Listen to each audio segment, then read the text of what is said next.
बिस्मिल्लाहिर्रहमानिर्रहीम। मेरे पंजाबी भराओ, मेरे बेलियो, मेरे सज्जनों, मित्रों, अस्सलाम वालेकुम। मैं कलाम हीर वारिस शाह दे विचों साहित्य ते जोगी दा मुकालमा शुरू कीता है और ये सब तो ज़्यादा वड्डा मुकालमा है हीर वारिस शाह दे विच। और अज दा जिहड़ा बंद है बड़ा मशहूर, पहले भी तुसीं सुनिया होएगा कि साहित्य जोगी दे नाल मुखातब है जिथे उनका ठूठा भज्जा है। मैं मुकम्मल बंद पेश कर रहा। पंजाबी भरावां अगे मिनती है कि जिथे जिथे भी है ने दुनिया के किसी कोने ते भी वो ये वीडियो नू सुन के लाइक तो शेयर जड़ा है वो ज़रूर करना है और चैनल नू सबसक्राइब करके नाल बैल नू ज़रूर दबा लेना है। तो साहित्य जोगी दे नाल मुखातब है हज़रत सैयद बाबा जी वारिस शाह रहमतुल्लाह अलैह फरमांदे ने,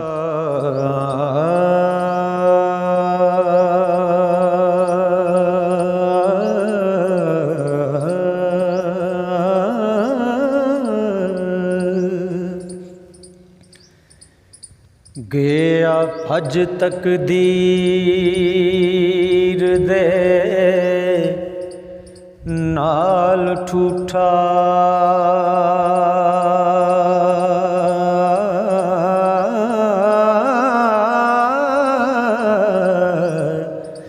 ले जा कीमत साथों मट दीवे,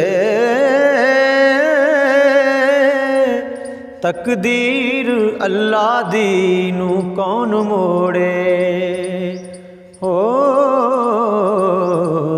तकदीर पहाड़ नू पट दीवे।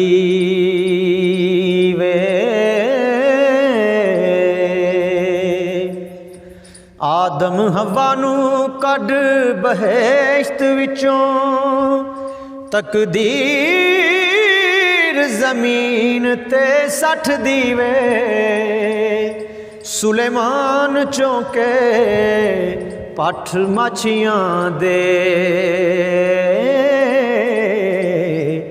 तख्तों चा तकदीर पलट दीवे।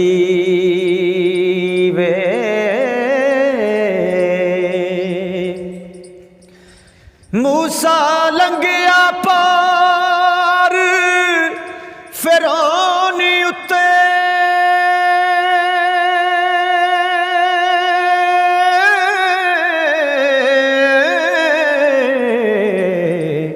तकदीर दरिया उलट दीवे,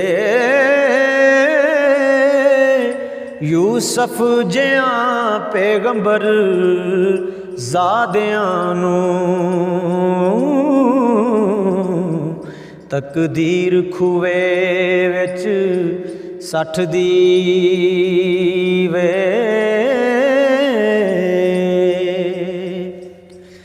दाड़ी मुन तकदीर ने कन पाड़े, अड़ी गदे वाली अजे जट दीवे, हाथी वांग टंगा तेरा टिड कुप्पा, उत्ते सिरी जापे सूरत डट दीवे। रस्सी वांग सड़ गए नसीब तेरे,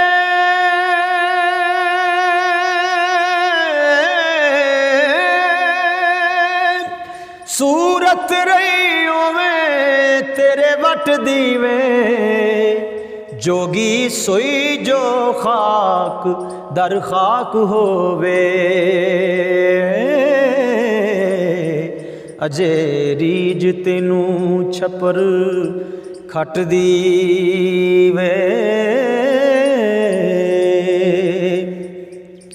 हिके डूम कंजर हिके नकलिया तू, नस्ल जाप नए किसे नट दीवे, कल्याण एडी किथों सिखोई, झूठ खादे होई किसे पठ दीवे।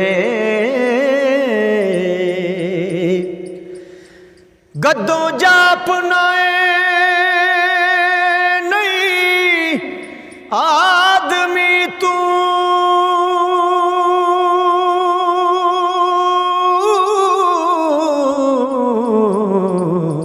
पर कसर तेरे उत्ते छड्डदी वे तेरे नाल तकदीर ने बहुत कीती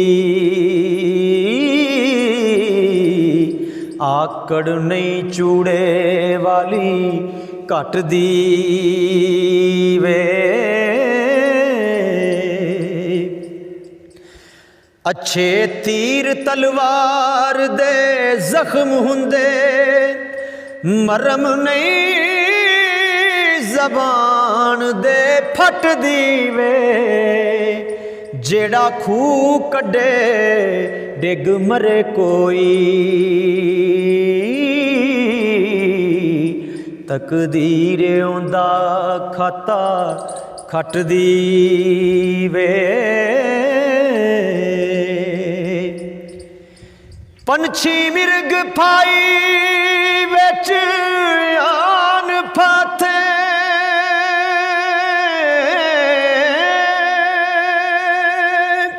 खबर नहीं तकदीर दे चट दीवे तकदीर जिस दे सिर ते ताज रखे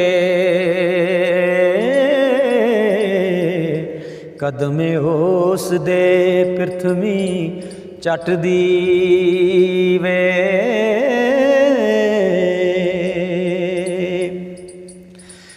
दिती ज़हर तकदीर ने हसन ताई सीस शाह हुसैन दा कट दीवे वारस नबी दा दंद शहीद होया हो तकदीर ना किसे तो हट दी वे